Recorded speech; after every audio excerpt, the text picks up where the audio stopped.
Sunday morning, bacon and eggs. Then we'll get on to another important job. This product or its fixing must not be modified. What? We got to take that off. We shouldn't have to modify it because we got something that should just fit straight into it. Ready? 5 tons. Done. Are you sure when you winch, it's not just going to fall out? What do you reckon, Nicholas? So, a real brake test. We've got a bit more footage of that test drive we did with the suspension in 35.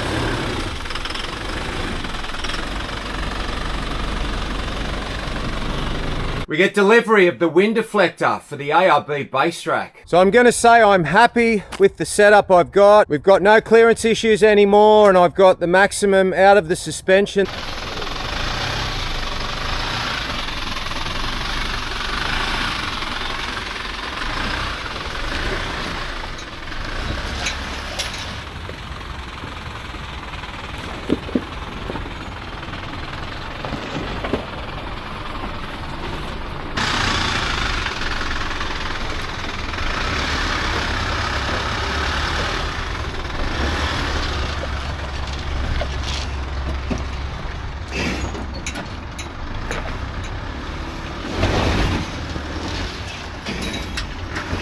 Feels like there's plenty of traction.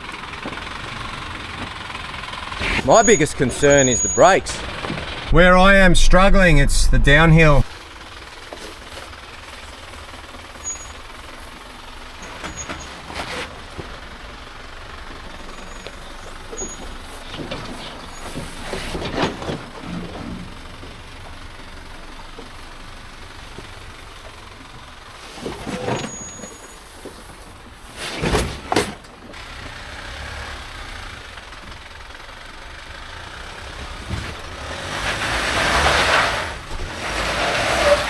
The auto is just so easy. There's no clutch to put in and out. There's no rolling back.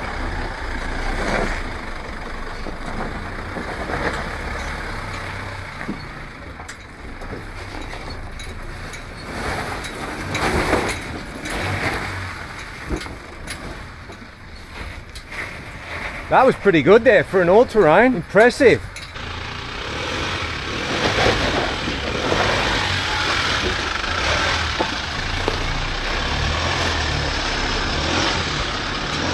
Yeah, that was quite impressive from the suspension and the tyres.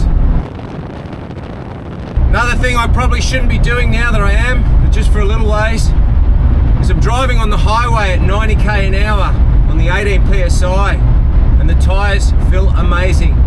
Strong sidewall. Now we're not supposed to be doing that, we all know, but on most of our big trips we sometimes have to, whether we're coming off a beach and need to make a barge or don't have the time to air up before the next dirt road. So it's good to know that we can do it. The steering wheel with that damper, it's amazing. That's when that big dollar damper comes into play, when things are just not normal. We get delivery of the wind deflector for the ARB base rack. Let's see if that makes a difference. I'm skeptical, to be honest. It was a bit tricky getting the big hands underneath in the small space. Remember in Tassie, when that snorkel was doing my head in? Yeah. I put a window packer in there and I forgot about it. But that's why the snorkel doesn't vibrate anymore and I can see it from the roof. No wonder the birds laugh at us. Wow, what a difference that wind deflector made. You don't even know you got a roof rack on anymore. So I highly recommend, if you're gonna buy an ARB base rack, listen to your ARB stockist, get that wind deflector in the order. Gee, look how much room I've got in there. But I am worried about that protruding, so I don't think I'm going to be able to leave that there. I mean, there are lots of instructions, and I have fitted lots of winches. So we're going to sort of 50-50 it. Half look at them, and half go off what I know. And to get it out, I need to pull the rope out, because the 2 grub screws are from underneath. We'll get rid of the rope completely. And the funny thing is, that bolt was already loose. What's the worst that could happen? So I'm actually surprised that it's not color coded like the Roadrunner one. So we've got blue, green, yellow, red. And I've marked them so when I put the new wire in, I don't get lost. Under the cover, this side was color coded, so my apologies there. Further bit of info on that wiring, double the length of what comes from Warn, but if you want to run it in your engine bay, you're still going to have to extend it. So really you're only going to get it off the winch and onto the bar, and at over $130. So I feel like you should be getting that stock, factory, out of the box. Warn shouldn't be making these wires so short. So the bracket for the control box, it sits like that. The other half goes like that. But look what you're sitting on. You're sitting on plastic. So I'm struggling to keep it straight. So when you look at it from the front, it's crooked. I mean, I haven't had to modify yet. I did say yet. So what the plan is here is to make some kind of a flat surface. So that now is going to achieve a flat surface. I blame the fussy people that I work for having to do intricate stuff for a long time. Nice beautiful holes here with a rubber insert, but I can't use them to get the cables from the control box to the winch. Otherwise they'll be coming around the front. And then you've got this cut out here that's, you know, exposed. We'll stick some of this here and zip tie it all together so it never cuts through the power cables. And have a look, these are the original cables. 2 inches short. Match up the pretty colors, all neatly covered. We might hook up a battery and spool on some cable. So we pinched Bullet Truck's battery, we got it taped on, and now the fun bit. So the instructions, see if we can work this out. There's a wired function. So normally you get a cable that plugs into the winch and then you have a remote. So what we have here is an incomplete circuit, but wait a minute, we can complete it. But then we have something here that says remove battery tab. So that means that this is a remote. The instructions say there's a wired function and there's crazy lights that happen. So I guess we can use it as a wired function, but I hate that. I like remote. So this is a wireless activation. So you hold something for 2 seconds. Let's see if we can work it out. Hold it. What do you reckon, Nicholas? Blah blah blah. Hold it. Have a look at him. You sound surprised that it works. 10,000 pound.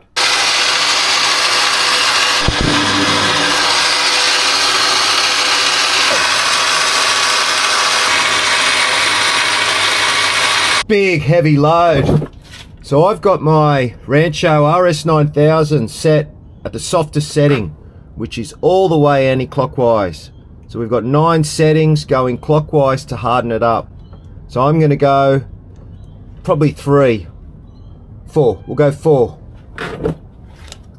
2, 3, 4. And see how that rides. Let's find out how much weight's actually in it. I decided to put a little bit of air in the airbags just because it was starting to sit that passenger backside down. Feels really good on road. Now I love doing these videos and very grateful for those that send the thank you notices to me and telling me that I'm helping them learn. But you know what? The questions I get back, and the research that I do for those questions, you guys are helping me learn too. So with the proportioning valve, there was a couple of questions coming back to me and some facts that some people with even 2019 models didn't have proportioning valves under their cars. So potentially it could have just been random models that had them or didn't have them. Because my 2021, I got my parts guy to check the VIN on that, and it had a proportioning valve, where as you can see here with the 1GD, there's actually no proportioning valve in the system. Also too, with the auto transmission temps, yes, it looks like I have been mistaken, and my original comments were that up to 220 is safe.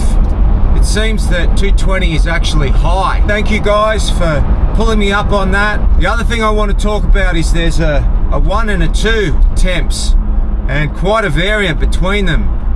Number 1 is the oil at the pan level, and number 2 is at the converter. So it's obviously much hotter around the converter, so that's where the discrepancy is between the two readings. Now there's 10.6 litres of transmission fluid in this. Running around town, I've got a big load on the back and I'm watching it. We haven't gone over 50. We've just come out of an 80 zone. So while I'm not towing and we're not doing big speeds, I am carrying a lot of weight. Now the pan's always going to be a bit cooler. So the flow of the fluid, pan, pump, converter, through the cooler and back to the pan.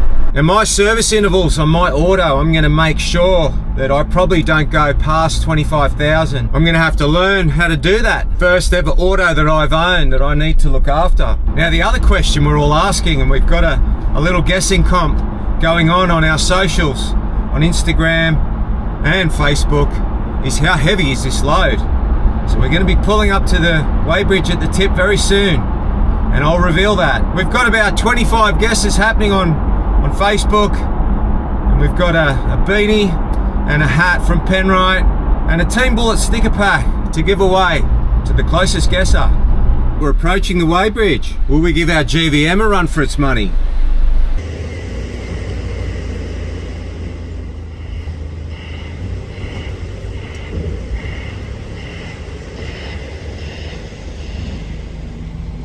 Morning.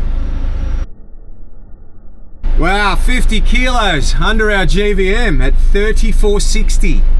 Thank goodness for the terrain tamer springs and the Polyaires and the Rancho shocks. So it was good to get that off my back. Dun dun dun. 2.82. It's only a measly 640 kilos. No wonder it rode so good. Nothing for the parabolics and the 4-cylinder 79. All right, we've got work to do. So the upcoming trip that we're planning across the desert, the factory spare just won't cut it. We're running a 315 on the car. We're gonna need a 315 as a spare. We're gonna pop down and see the boys at CarTech Tyre and Auto, because I believe that there's another Kumho tyre there. Obviously, it's not gonna fit under there, but the plan is to shove that toolbox rearward a bit and stand it up there. There's no point dragging the factory one through the desert. So what is the weight difference, you ask? And we're gonna have to take a spacer with us, because I've put that tyre on the 0 offset. So if we get a flat on the front, it'll be perfect. If we get a flat in the rear, it won't, because it will touch that bracket there. So we need to put the spacer on it before we bolt it into position or tie it into position. So what's the weight difference? So the factory wheel, which we've just taken out, is 29.2 kilos. And then the 315 is 46.3. But wait, there's more, because we need to bolt a spacer to it. And with the spacer, we need 2 lots of wheel nuts. And this is a Snake Racing steel 50mm spacer. So we're at 52.8. So that extra weight now is going to be put on the vehicle. I mean, the spacer on its own's over 6.5 kilos. I'm going to bolt it on to the wheel before we secure the wheel. So this is a trip coming up where you do not want your spares at home. Just because of the remoteness, I don't think the terrain is going to be that difficult as far as full drive wise. Now we'll bolt this to the wheel. I've become one of those people that have spare tyres in their tray. We're just putting more and more weight on this ute. Are we even going to have room for this inside our GVM for that loaded trip? We're going to have a week's worth of water and a week's worth of diesel. So with the bar and all its accessories, so all its mounting brackets, nuts and bolts, we're at 93.80. Now those coils on the front, the terrain tamers, they're only good for 100 kilos at 50mm height. Now I've got to check in with them, because does that mean passengers as well? We're right on the border here at 93.8. Throw a couple of lights on there, the aerial. Each gram makes a difference. I mean, at the end of the day, it's not really going to matter. We've got the Roadrunner off-road winch in a cradle in between the chassis at the moment. And you saw there when we were in Tasmania, we had to winch up that hill, pulling the caravan as well. There's no issues with that. The only place it might save us is if we're driving at dusk or dawn and maybe hitting a roo. So the ARB bull bar will definitely protect over the factory bumper. So a real brake test.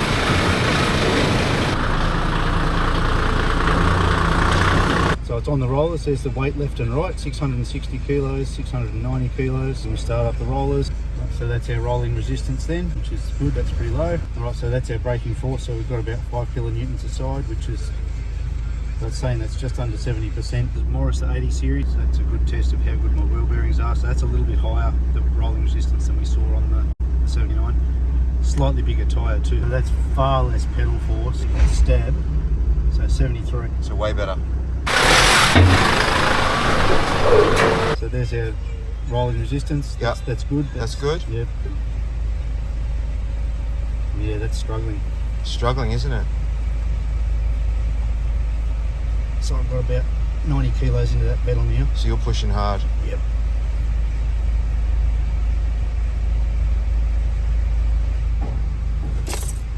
So again, we've got it to that 70, but that was hard work. Hard work, yeah. Why?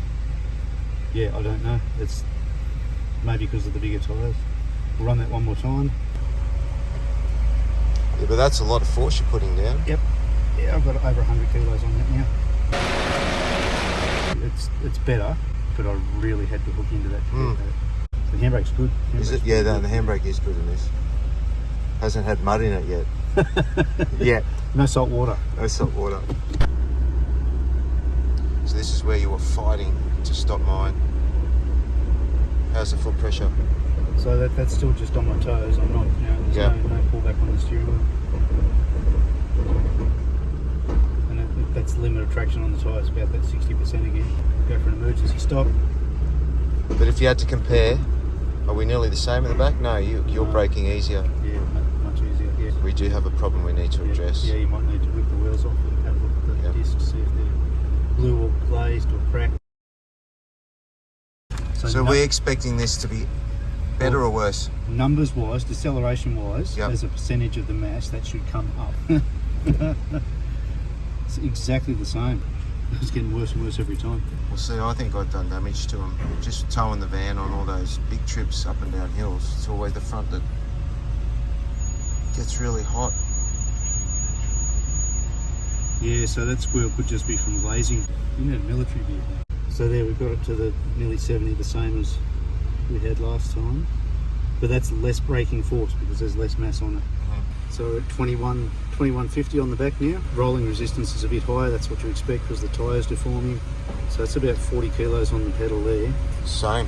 Yeah. So I'm into that, really pull up on the steering wheel. Look at that, all his weight on it, pulling back on the steering wheel.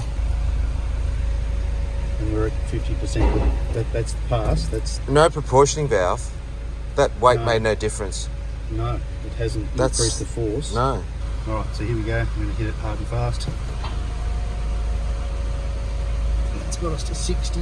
Rubbish. Certainly room for improvement. And what have we got coming up next video? We've got a trial camp. So what that means is we're taking the swags away for a couple of nights locally. Now it doesn't matter how cold it's going to be here in the Simpson at night in July. Whew. So stay tuned, there'll be plenty of action one way or another. I hope you enjoyed this. I think I can sleep well tonight knowing that all the stuff that we've worked on works. And please continue to subscribe. We want the channel to grow. I want to be doing heaps more of this stuff for you guys. And as always, thanks for watching.